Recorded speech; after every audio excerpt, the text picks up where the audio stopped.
بسم الله الرحمن الرحيم يا أيها الذين آمنوا كتب عليكم الصيام كما كتب على الذين من قبلكم لعلكم تتقون সম্মানিত মুসল্লিয়ান کرام আল্লাহ রাব্বুল আলামিন আমাদেরকে আজকের জুমায় হাজির হওয়ার তৌফিক দিয়েছেন। শুকর আদায় করি আলহামদুলিল্লাহ। আমি আপনাদের সামনে পবিত্র কোরআন থেকে একটি আয়াত তিলাওয়াত করেছি, যে আয়াতে আল্লাহ রাব্বুল আলামিন রমজান মাসের রোজার ব্যাপারে কথা বলেছেন। আজকে রমজানের দ্বিতীয় দিন শুরু হয়ে গেছে। রমজান মাসের রোজা আল্লাহ পাক এই উম্মতের উপর ফরজ করেছেন দ্বিতীয় হিজরিতে। মক্কাতে সাহাবায়ে কেরাম রোজা রাখতেন নফল হিসেবে, ফরজ হিসেবে প্রথম রোজা আরম্ভ হয়েছে হিজরতের দ্বিতীয় বছর। এই বছর যাকাত ফরজ হলো, রমজানের রোজা ফরজ হলো, ঈদের নামাজ ওয়াজিব হলো দ্বিতীয় বছরে। রমজান মাসের রোজা এই উম্মতের জন্য বৈশিষ্ট্য। আল্লাহ পাক পূর্বের উম্মতকেও দিয়েছিলেন, কিন্তু একটি মাস 30 দিন লাগাতার রমজানে কোনো উম্মতকে দেওয়া হয়নি। আদম আলাইহিস সালাম যখন তিনি দুনিয়াতে আসলেন, জান্নাত থেকে বের হয়ে জান্নাতের বাতাস ত্যাগ করে দুনিয়াতে যখন এসেছে, তার পুরো শরীর কালো হয়ে গেছে দুনিয়ার বাতাসের নেগেটিভ প্রভাবের কারণে। তখন আল্লাহ পাক হযরত আদম আলাইহিস সালামকে নির্দেশ দিয়েছিলেন, আদম তুমি 3টি রোজা রাখো, চাঁদের 13, 14 এবং 15 তারিখ। তখন আদম আলাইহিস সালাম চাঁদের 13 তারিখ রোজা রাখলেন। শরীরের কালা কণি 3 ভাগের 1 ভাগ দূর হয়ে গেল। 14 তারিখ রাখলেন, আর 1/3 দূর হয়ে গেল। 15 তারিখ রাখলেন, তার শরীরের রং আগের মতো হয়ে গেল। সুবহানাল্লাহ। তাই রোজা এমন একটি ইবাদত, যেই ইবাদতের তুলনা আল্লাহ রাব্বুল আলামিন আর কাউকে প্রদান করেননি। অন্য কোন ইবাদতের মধ্যে বৈশিষ্ট্য নেই রোজার মধ্যে যেটা রয়েছে। সে কারণে সাহাবায়ে কেরাম রজব থেকেই তো দোয়া করতেন রমজানের জন্য, আল্লাহুম্মা বারিক লানা ফি রজব ওয়া শাবান ওয়া বাল্লিগনা রমাযান। সাহাবায়ে কেরাম দোয়া করতেন, হে আল্লাহ আমাদেরকে রজবে শাবানে বরকত দিন, রমজান পর্যন্ত আমাদেরকে পৌঁছিয়ে দিন। এবং যখন শাবান মাসের শেষ হয়ে যেত, তখন তারা আকাশের চাঁদ দেখতেন। চাঁদ দেখলে তারা রোজা শুরু করতেন, ঈদের চাঁদ দেখলে তারা রোজা ছেড়ে দিতেন। এভাবে কোনো মাসের মধ্যে রোজা 29 দিন হয়ে যেত, আর কোনো মাসের মধ্যে 30 দিন হয়ে যেত। আল্লাহর প্রিয় হাবিব বলেছেন, রোজা বা আরবি মাস সাধারণত 29 অথবা 30 দিন হয়, কখনো 30-এ হয়, কখনো 29-এ হয়। 28 দিন হওয়ার কোনো সুযোগ নেই এবং 31 দিন হওয়ারও কোনো সুযোগ নেই। তাই কোনো কারণে যদি আপনার সফরের কারণে 28 দিন হয়ে গেল, মনে করেন আপনি এখান থেকে সৌদি আরব গেলেন, যেহেতু এখানে সৌদি আরবের 1 দিন পরে রোজা শুরু হয়েছে, সেখানে 29 দিন হয়ে গেল। রমজানের মাঝখানে বাংলাদেশে শুরু করে যখন সেখানে গেলে আপনার রোজা হয়ে যাবে 28 দিন। তখন আপনাকে আরেকটি রোজা কাজা করে দিতে হবে। কেন? মাস আরবি 28-এ হয় না, 29 বা 30-এ হয়। আপনি যদি সৌদি আরব আমাদের 1 দিন আগে রোজা শুরু করে বাংলাদেশে আসেন, এখানে যদি 30 দিন করতে হচ্ছে, আপনার 30 দিন করতে গিয়ে যদি 1 দিন 31 দিন হয়, তাহলে 31 নম্বর দিন আপনি রাখতেও পারবেন, নাও রাখতে পারবেন, যেহেতু আরবি মাস 31 দিন হয় না। কিন্তু 28 দিন, 31 দিন হওয়ার সুযোগ নেই, 29 এবং 30 দিন হওয়ার সুযোগ রয়েছে। সাহাবায়ে কেরাম রমজান মাসের চাঁদ দেখতেন, গণনা করে করে দেখতেন। আল্লাহর প্রিয় হাবিব তাই নির্দেশ দিয়েছেন, আকসু হিলালা শাবান লিরুয়াতি শাহরি রমজান।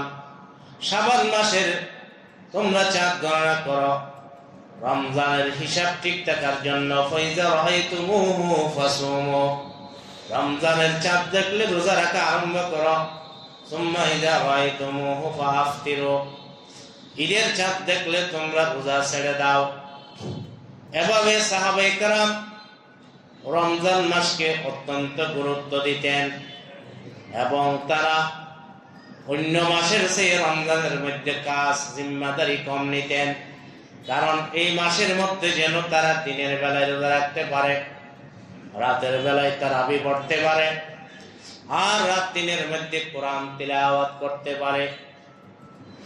সেহরির সময়ের মধ্যে যেন আল্লাহর কাছে মাগফিরাত কামনা করতে পারে, কারণ আল্লাহ পাক এই রমজানের মধ্যে রহমত, মাগফিরাত এবং জাহান্নাম থেকে মুক্তির ব্যবস্থা করে দেন।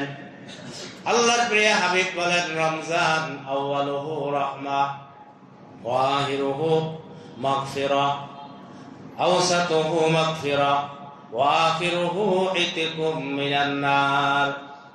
আল্লাহর প্রিয় হাবিব বলেন, রমজানের প্রথম 10 দিন হলো রহমতের দিন, স্পেশাল রহমত আল্লাহ পাক নাজিল করেন।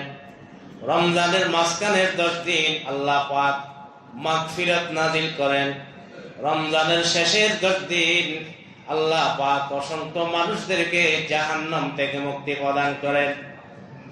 এর অর্থ এই নয় শুধুমাত্র শেষ দিনে মহান রব্বুল আলামিন জাহান্নাম থেকে মুক্তি প্রদান করেন, বরং আল্লাহ পাক প্রত্যেক দিন ইফতারির সময়, সেহরির সময় আল্লাহ পাক হাজার হাজার মানুষকে গুনাহ ক্ষমা করে জাহান্নাম থেকে মুক্তি প্রদান করেন। সুবহানাল্লাহ। সেই কারণে আল্লাহর প্রিয় হাবিব বলেন, ইজা দাখালা রমজান ফুতিহাত আবওয়াবুল জান্নাহ ওয়া গুল্লিকাত আবওয়াবু জাহান্নাম ওয়া সুলসিলাতিশ শায়াতিন। আল্লাহর প্রিয় হাবিব বলেন, রমজান মাস যখন প্রবেশ করে যায় আল্লাহ পাক 3টা কাজ করেন, তার মধ্যে 1 নম্বর হলো ফুতিহাত আবওয়াবুল জান্নাহ, জান্নাতের দরজা ওপেন করে দেন। জান্নাত থেকে সুগন্ধি সারা পৃথিবীর মধ্যে ছড়িয়ে পড়ে এবং এই জান্নাতের সুগন্ধির কারণে আল্লাহ পাক সারা পৃথিবীর মধ্যে রহমত নাজিল করেন এবং সুগন্ধির কারণে মানুষদের অসংখ্য রোগের শিফা দান করেন। সুবহানাল্লাহ।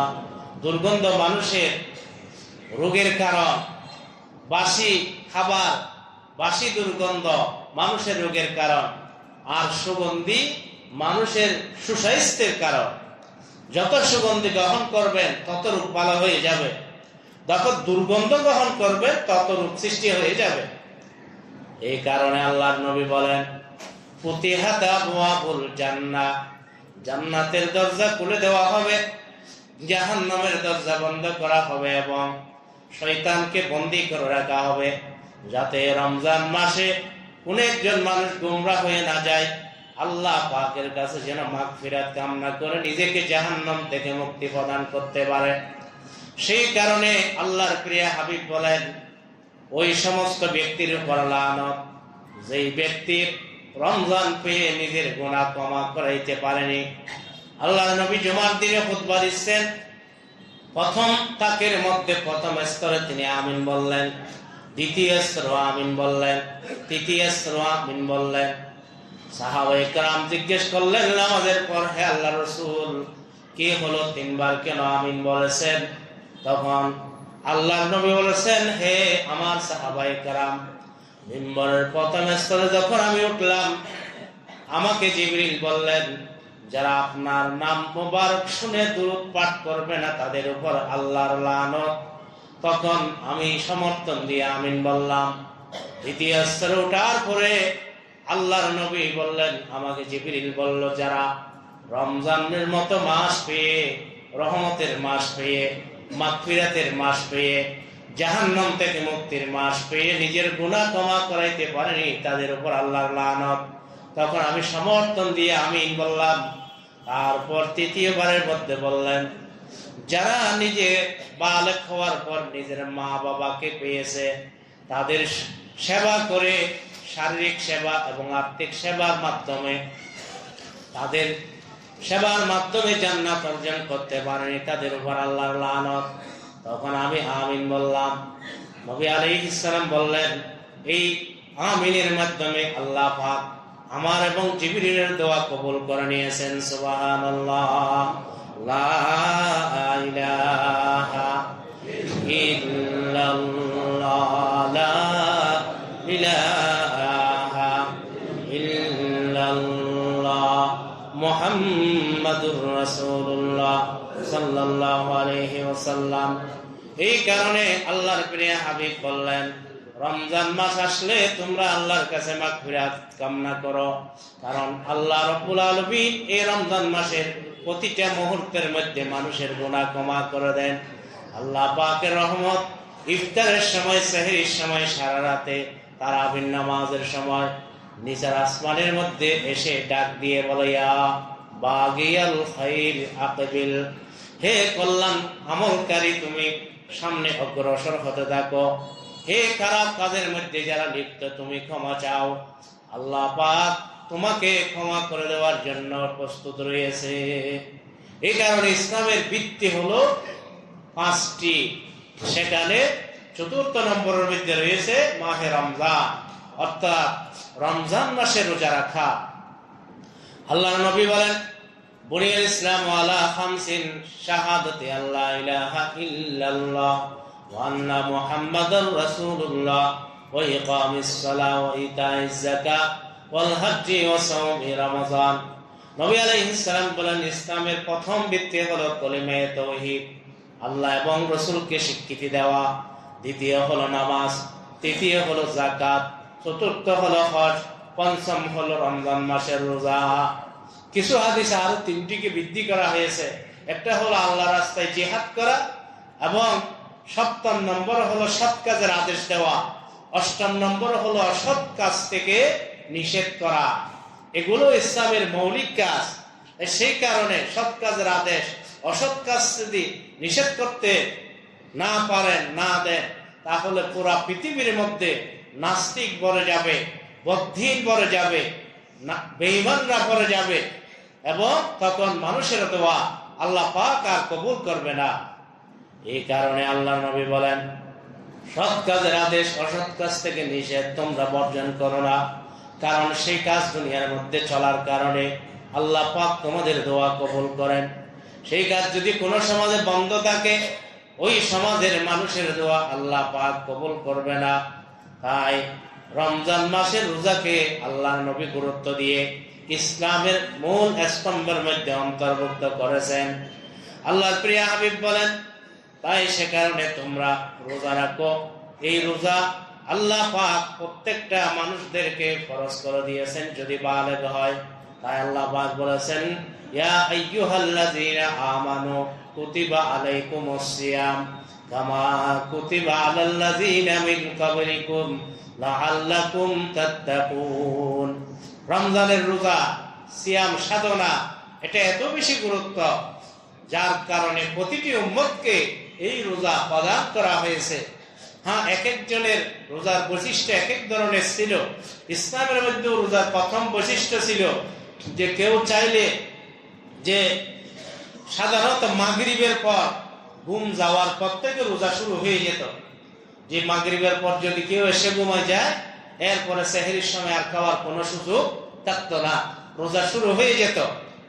একজন সাহাবী সারাদিন কাজ করেছে, বাসায় এসে ইফতারের সময় খাবার পায়নি, না পাওয়ার কারণে তখন সে একটু রেস্ট নিতে গিয়ে ঘুমিয়ে পড়ল। এখন ঘুম থেকে উঠে তো আর সে খাবার গ্রহণ করতে পারে না, রোজা শুরু হয়ে গেছে। তখন দ্বিতীয় দিন আবার সে একই কাজে লিপ্ত হয়ে গেল, ফলে সে বেহুশ হয়ে গেল। নবী আলাইহিস সালামের দরবারে গেলেন, হে আল্লাহর রাসূল, সারাদিন রোজা রেখেছে অমুক ব্যক্তি, বিকালে খাবার না পেয়ে আরাম করতে গিয়ে ঘুমিয়ে গেল। ঘুমের পর রোজা শুরু হয়ে যাওয়ার কারণে দ্বিতীয় দিন ক্ষুধার্ত অবস্থায় রোজা রেখেছে, পরবর্তী দিন কাজ করতে গিয়ে সে বেহুশ হয়ে গেল। সুতরাং এটা তো আমাদের জন্য বড় সমস্যা। তখন আল্লাহ পাক কোরআনের আয়াত নাযিল করলেন, কুলু ওয়াশরাবু হাত্তা ইয়াতাবায়্যানা লাকুমুল খাইতুল আবিয়াযু মিনাল খাইতিল আসওয়াদি মিনাল ফাজর সুম্মা আতিম্মুস সিয়ামা ইলাল লাইল। আল্লাহ পাক বলেছেন, এখন থেকে তোমাদের জন্য সহজ করে দেওয়া হলো যে আজ থেকে তোমরা রোজা রাখতে পারবে। সেহরি থেকে শুরু করবে, সেহরি পর্যন্ত, অর্থাৎ সব ফজর শুরু হয়ে যাওয়া পর্যন্ত তোমরা সেহরি খাইতে পারবে, যে কোনো খাবার গ্রহণ করতে পারবে।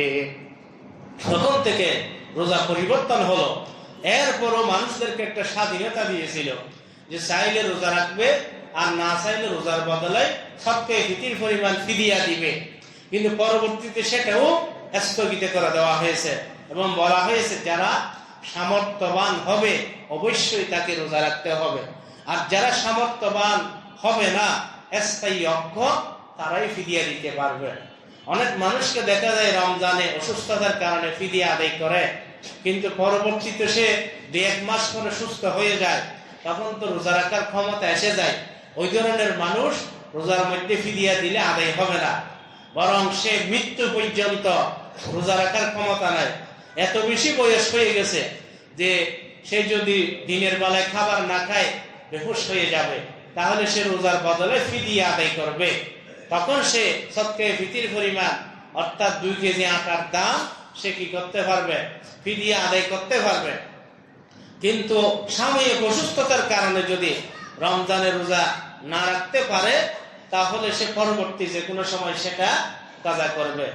স্থায়ী অসুস্থ হলে তখন সে কি করতে পারবে, ফিদিয়া দিতে পারবে। এমন রোগে আক্রান্ত যে রোগ থেকে মৃত্যু পর্যন্ত আর ভালো হবে না, এবং এই রোগের জন্য দিনের বেলায় তাকে অবশ্যই ওষুধ গ্রহণ করতে হয়, তাহলে সে ওষুধ না খেলে মারা যাবে, বেহুশ হয়ে যাবে, তখন সেরকম স্থায়ী অক্ষম ব্যক্তিরা ফিদিয়া দিলে আদায় হয়ে যাবে। অস্থায়ী অক্ষম ব্যক্তি ফিদিয়া দিলে, অসুস্থ অবস্থায় ফিদিয়া দিলে, ওই অসুস্থ অবস্থায় মারা গেলে সেটা মাফ হয়ে যাবে। কিন্তু যদি আবার ভালো হয়ে যায়, তখন তাকে এই ফিদিয়া দেওয়া রোজাগুলি আবার কি করতে হবে, আদায় করতে হবে।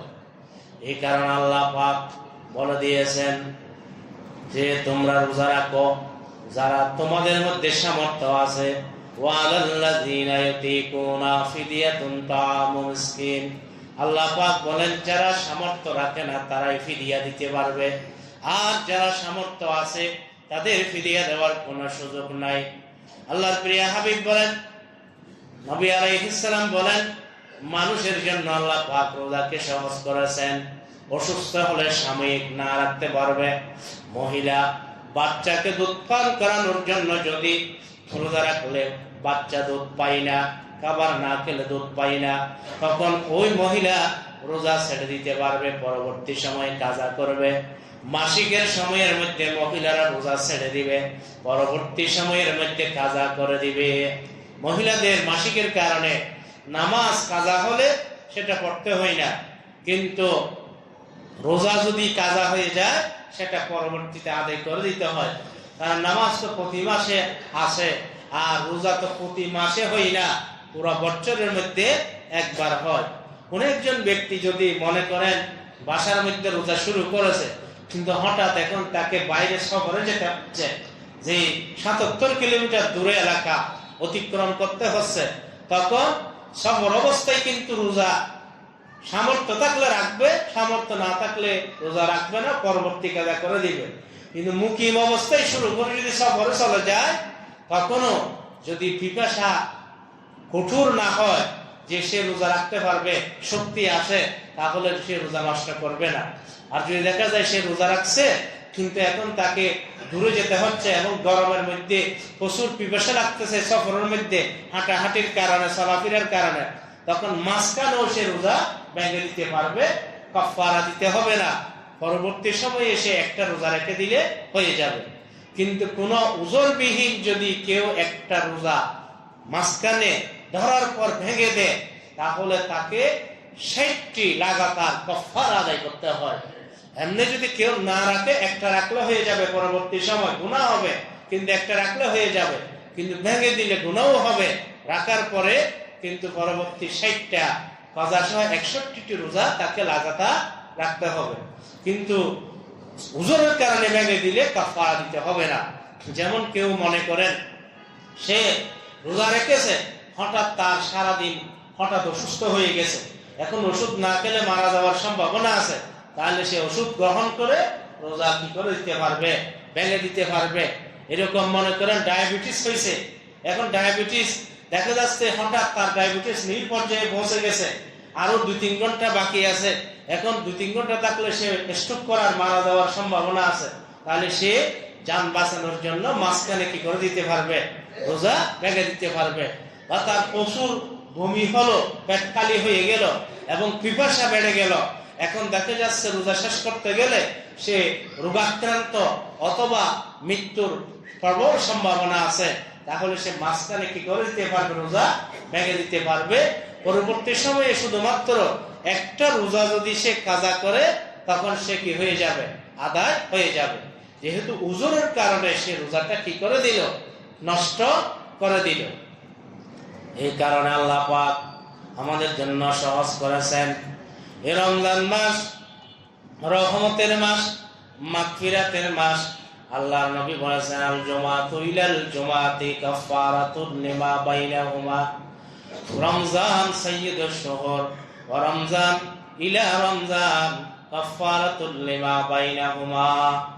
আল্লাহর নবী বলেছেন, রমজান হলো 12 মাসের নেতা, জুমার দিন যেমন সাপ্তাহিক 7 দিনের নেতা। এই রমজান মাসের মধ্যে যদি কেউ রোজা রাখে, 30টা রোজা রাখে, আল্লাহ পাক বিগত রমজান থেকে এ পর্যন্ত যত গুনাহ হয়েছে সব গুনাহগুলি আল্লাহ পাক সগীরা গুনাহগুলি ক্ষমা করে দিবেন। সুবহানাল্লাহ। আল্লাহর প্রিয় হাবিব বলেন, মান সামা রমজান ঈমানান ওয়া ইহতিসাবা গুফিরা লাহু মা তাকদ্দামা মিন যামবি। কেউ যদি ঈমান অবস্থায় সওয়াবের আশায় আল্লাহর সন্তুষ্টির জন্য রমজানের মধ্যে রোজা রাখে, আল্লাহ পাক তার পুরো বিগত 1 বছরের গুনাহ ক্ষমা করে দেন। সুবহানাল্লাহ। ওয়া মান কামা রমাযান ঈমানান ওয়া ইহতিসাবা গুফিরা লাহু মা তাকদ্দামা মিন যামবি। নবী আলাইহিস সালাম বলেন, আর যারা রমজানের মধ্যে তারাবির নামাজ পড়বে 30 দিন ঈমান এবং সওয়াবের আশায়, আল্লাহ পাক পুরো 1 বছরের বিগতের গুনাহগুলি ক্ষমা করে দিবেন। ওয়া মান কামা লাইলাতুল কদর ঈমানান ওয়া ইহতিসাবা গুফিরা লাহু মা তাকদ্দামা মিন যামবি। যারা শবে কদরের মধ্যে রাত্রির মধ্যে ইবাদত করবে, শবে কদরের মর্যাদা পাবে, আল্লাহ পাক বিগত 1 বছর নয় বরং পুরো জীবনের সগীরা গুনাহগুলি ক্ষমা করে দিবেন। সুবহানাল্লাহ। রোজার ক্ষেত্রেও পুরা বিগত সব সগীরা গুনাহ ক্ষমা করে দিবেন। তারাবিও আল্লাহ পাক তিনটার একই পুরস্কার দিয়েছেন। তার কারণটা হলো, কোন কারণে রোজাতে ত্রুটি হলো, তারাবির মাধ্যমে কি হয়ে যায়, বিগতের গুনাহ ক্ষমা হয়ে যায়। আর তারাবির মধ্যে ত্রুটি হলো, ওই শবে কদরটা পেয়ে যেন তার বিগতের সমস্ত গুনাহগুলি কি হয়ে যায়, ক্ষমা হয়ে যায়। তাই আল্লাহর প্রিয় হাবিব বলেন, রমজানের রোজা ছেড়ে দিও না, রমজানের প্রত্যেকটি রোজাকে তোমরা মূল্যায়ন করো। কেউ যদি একটা রোজা ইচ্ছা করে ছেড়ে দেয়, না রাখে, তখন সেই পরবর্তী জীবনের মধ্যে যদি পুরো জীবন নফল রোজা রাখে, ওই একটি রোজার সওয়াব তার আমলনামার মধ্যে হবে না, সে একটি রোজার সওয়াব অর্জন করতে পারবে না। সুবহানাল্লাহ। এই কারণে রোজার সওয়াব এত বেশি, কত বেশি এটা আল্লাহ পাক জানেন। আল্লাহ রাব্বুল আলামিন বলে, হাদিসে কুরসির মধ্যে এসেছে, আস-সাওমু লি ওয়া আনা আজজি বিহি। রোজা আমার জন্য এবং রোজার প্রতিদান স্বয়ং আমি রব্বুল আলামিন দিব। সুবহানাল্লাহ। অন্য ইবাদতের সওয়াবগুলি ফেরেশতার মাধ্যমে আল্লাহ দেন, রোজার সওয়াব ফেরেশতার মাধ্যমে দেন না। কেন দেন না? তার কারণটা হলো যে খানা পিনা না খেলে মানুষের যে কি কষ্ট, এটা ফেরেশতা বুঝবে না। কেন বুঝবে না? কারণ তাদের সিলেবাসের মধ্যে কি নেই, খানা পিনা নেই, তারা খানা পিনা গ্রহণ করে না। জিন্নাতরা খানা পিনা খায়, গ্রহণ করে। বিশেষ করে আমরা যে সমস্ত হাড্ডিগুলি পথে ঘাটে নিক্ষেপ করে রেখে দিই, ওই হাড্ডিগুলি কিছুদিন পর শূন্য বিচূর্ণ হয়ে যায়। এগুলা জিন্নাতরা সেগুলি খেয়ে ফেলে, তাই সে কারণে এগুলা কি হয়ে যায়, নষ্ট হয়ে যায়, চূর্ণ বিচূর্ণ হয়ে যায়। কিন্তু ফেরেশতারা খাবার গ্রহণ করে না, বরং তাদের খাবার হলো তাসবিহ। তারা তাসবিহ পড়বে, এটাই তাদের খাবার।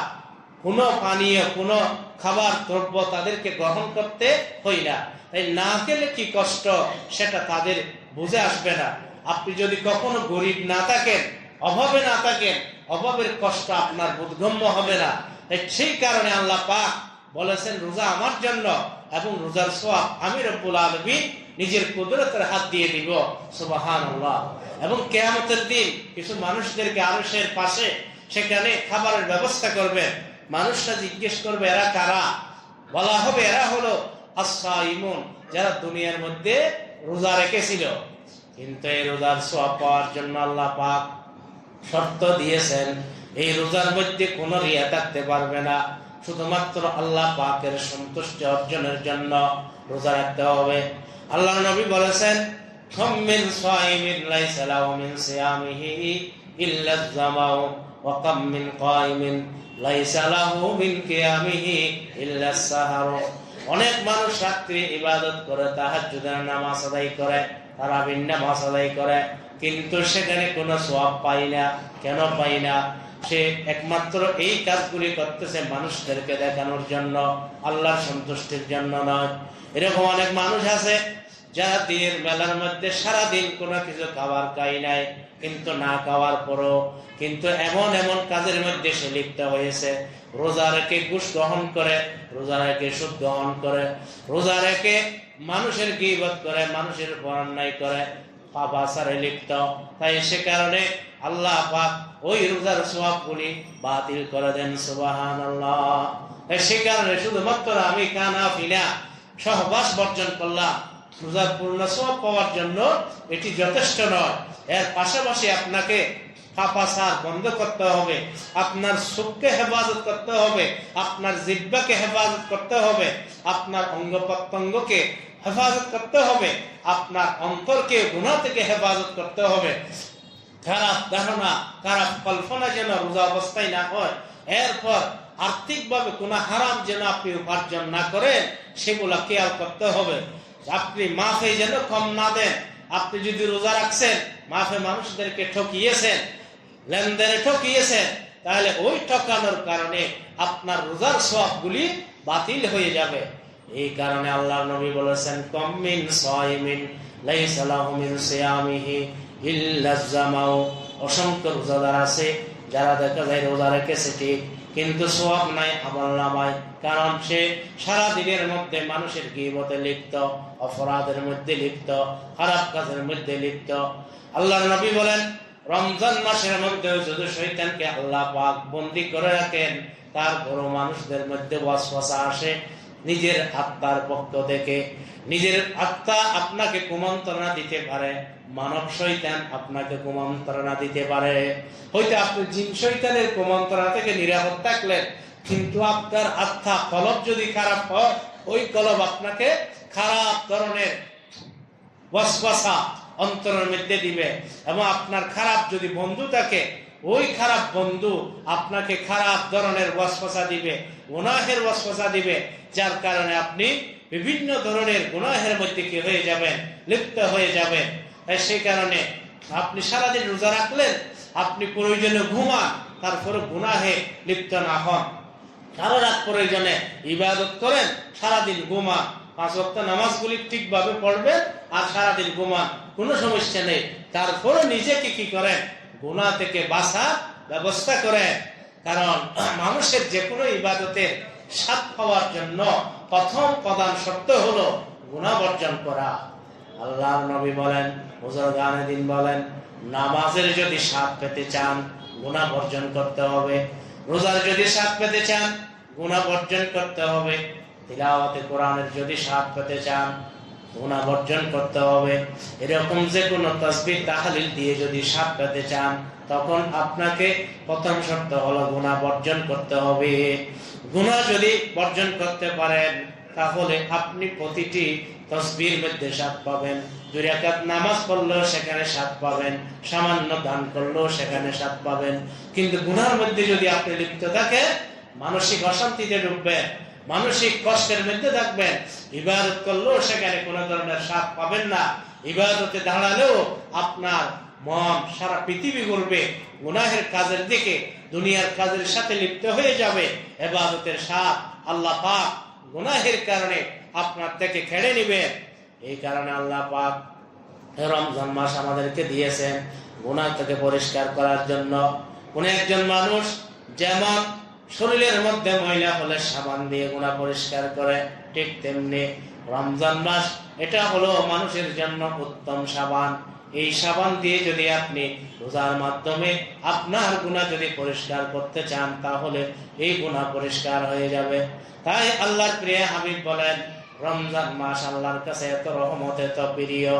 রমজানের ক্ষুধার কারণে মানুষের পেট থেকে যে সমস্ত দুর্গন্ধ বের হয়, আল্লাহ পাকের কাছে সেগুলি মেশক আম্বরের চেয়ে আরো বেশি সুগন্ধ। সুবহানাল্লাহ। এটা হলো পেট থেকে বাফের সাথে, নিঃশ্বাসের সাথে, শ্বাস প্রশ্বাসের সাথে পেটের যে দুর্গন্ধ খালি পেট হওয়ার কারণে বের হয়, আল্লাহ পাক এটাকে বেশি পছন্দ করেন। অনেকে মনে করেন রমজানের দিনের বেলায় যে মিসওয়াক করা যাবে না, কেন? ওই দুর্গন্ধ দূর হয়ে যাবে। এটা ভুল কথা। কারণ আপনি মিসওয়াক করলে দাঁতের দুর্গন্ধ দূর হবে, পেটের দুর্গন্ধ কি হবে না? বন্ধ হবে না। তাই রমজানের বেলায় মিসওয়াক করতে পারবেন, তবে শুকনা মিসওয়াক ব্যবহার করবেন, যাতে ভিজাইয়া ব্যবহার করবেন না। কারণ ভিজাইয়া করলে তখন বাইরের পানি ভিতরে যাওয়ার আশঙ্কা রয়েছে। এরকম ব্রাশ শুকনো অবস্থায় টেনে দিতে পারেন, এবং সেখানে টুথপেস্ট দেওয়া যাবে না। কারণ আপনার অসতর্কতার কারণে যদি দিনের বেলায় ব্রাশের মধ্যে ফেস্ট দেন, এগুলা যদি ভিতরে ঢুকে যায়, আপনার রোজা কি হয়ে যাবে? নষ্ট হয়ে যাবে। তাই ঘরঘরা করবেন না। অসতর্কতার কারণে যদি পানি ঢুকে যায়, তাহলে আপনার রোজা কি হয়ে যাবে? নষ্ট হয়ে যাবে। যদিও কাফারা দিতে হবে না, কারণ অনিচ্ছাকৃতভাবে হয়েছে সে কারণে, কিন্তু আপনার রোজা নষ্ট হয়ে যাবে। সে কারণে সতর্ক থাকা উচিত কুলি করার সময়, এবং গড়গড়া যেন না হয়, এবং মাজন দিয়ে যেন, এরকম ফেস দিয়ে যেন আপনার সেখানে ব্রাশ করা না হয়। কারণ সেগুলা যদি গলার মধ্যে ঢুকে যায়, তাহলে সেখান থেকে আস্তে আস্তে সামান্য হলো আপনার পেটের মধ্যে চলে যাবে, তখন আপনার রোজাটা নষ্ট হয়ে যাবে। কারণ রোজা নষ্ট হয় যে কোনো ওষুধ বা খাবার, পানীয় বস্তু আপনার পেটের মধ্যে ঢুকে গেলে, কিন্তু রগের মধ্যে ঢুকলে সেটা রোজা নষ্ট হয় না। তাই কেউ যদি ইনসুলিন দেয়, তাহলে রোজা নষ্ট হবে না। কেন? কারণ সেগুলি রগে যায়, পেটে না। রোজা নষ্ট হওয়ার জন্য মস্তিষ্কে যেতে হবে, অথবা পেটের মধ্যে যেতে হবে। তাহলে আপনি ইনজেকশন দিয়েছেন, ইনসুলিন দিয়েছেন, রগে গেছে, রোজা নষ্ট হবে না। রক্ত পরীক্ষা করেছেন, এটাতে বের করেছেন, বের হলে কি হয় না? রোজা নষ্ট হয় না। শুধুমাত্র ইচ্ছাকৃতভাবে বেশি যদি বমি করে, তাহলে সকল রোজা নষ্ট হয়ে যায়। কিন্তু অনিচ্ছাকৃতভাবে যদি কারো বমি আসে, সেই কারণে কি হবে না? রোজা নষ্ট হবে না। যে কোনো পরীক্ষার জন্য যদি আপনি কিনেন, রক্ত নেন, এর কারণে কি হবে না? রোজা নষ্ট হবে না। তাই সে কারণে অনেকে স্যালাইন ব্যবহার করতে চায়, যে অনেক সময় দেখা যায় অতি দুর্বল হয়ে গেছে, তাই এই কারণে স্যালাইন প্রয়োজনে ব্যবহার করা যাবে। কিন্তু এমনি ক্ষুধা দূর করার জন্য শক্তির স্যালাইন ব্যবহার করা উচিত নয়, এটা মাকরুহ। অনেকে তো রোজা নষ্ট হয়ে যাওয়ার কথা বলেন, যে কারণ রোজার উদ্দেশ্য হলো ক্ষুধার কষ্ট বোঝা। আপনি শক্তির স্যালাইন ব্যবহার করলে তো আর ক্ষুধার কষ্ট বোঝা গেল না। অনেক আলেমগণ তখন রোজা নষ্ট হওয়ার কথা বলেন। তাই আল্লাহ রাব্বুল আলামিন এই যে রমজান মাস 30টা দিন, প্রত্যেকটা রোজার আমরা রাখতে পারি। তারাবির নামাজ, তাহাজ্জুদের নামাজ আমরা যেন আদায় করতে পারি, প্রত্যেক দিন যেন দোয়া করতে পারি। বিশেষ করে ইফতারের সময়, ইফতার সামনে নিয়ে মাগফিরাত দোয়া কামনা করা, যে কোনো মাগফিরাতের দোয়া, বিশেষ করে আল্লাহুম্মা গফিরলি এটা বলতে পারেন, ইয়া ওয়াসিআল ফাজলি গফিরলি এটা বলতে পারেন। মাগফিরাতের দোয়া করা সুন্নাহ। এবং ইফতার নেওয়ার সময় আল্লাহুম্মা লাকা সুমতু ওয়া বিকা আমানতু ওয়া আলা রিজকিকা আফতারতু এটা পড়বেন। আর ইফতার শেষ হওয়ার পর দোয়া আছে, যাহাবাজ জামাউ ওয়াত্তাল্লাতিল উরুকু ওয়া সাবাতাল আজরু ইনশাআল্লাহ। এবং আপনি চাইলে বাজাবতা মুনাজাতও করতে পারেন ইফতার সামনে নিয়ে, কারণ ইফতারের সময়, সেহরির সময় আল্লাহ পাক দোয়া কবুল করেন। এই রমজান মাসকে যেন আমরা মূল্যায়ন করে আমাদের জীবনকে দামি বানাতে পারে, আল্লাহ পাক তৌফিক দান করুন। ওয়া আখিরু দাওয়ানা আলহামদুলিল্লাহি রাব্বিল আলামিন। যারা সুন্নাহ পড়েন না কাতার বন্দী আমরা সুন্নাহ আদায় করব।